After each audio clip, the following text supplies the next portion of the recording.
பூந்தமல்லியில் உரிய ஆவணங்கள் இன்றி எடுத்து சென்ற 2 பேரிடம் 3 லட்சம் பணம் பறிமுதல் செய்யப்பட்டது.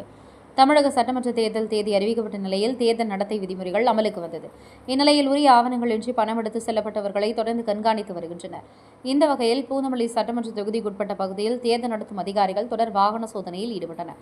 அப்போது தாமரைப்பாக்கம் கூட்ரோடு பகுதியில் வாகன சோதனையில் ஈடுபட்ட போது உரிய ஆவணங்கள் இன்றி புருஷோத்தமன் என்பவர் எடுத்து சென்ற 2 லட்சம் பணம் தேர்தல் பறக்கும் படையினர் பறிமுதல் செய்தனர். மேலும் இவர் செங்கல் சூளை வைத்திருப்பதாகவும் குவாரிக்கு பணம் கட்ட எடுத்து சென்றதாகவும் தெரிவித்தார். உரிய ஆவணங்கள் ஏதும் இல்லாததால் 2 லட்சம் பணத்தை பறிமுதல் செய்தனர். மேலும் நேற்று முன்தினம் இரவு சுதாகர் என்பவர் உரிய ஆவணங்கள் இன்றி எடுத்து சென்றார் 1 லட்சம் பணத்தை பறிமுதல் செய்தனர். பறிமுதல் செய்யப்பட்ட பணம் பூந்தமல்லியில் உள்ள கருவூலத்தில் ஒப்படைக்கப்பட்டது. உரிய ஆவணங்கள் காண்பித்த பிறகு அந்த பணம் ஒப்படைக்கப்படும் என்று அதிகாரிகள் தெரிவித்தனர்.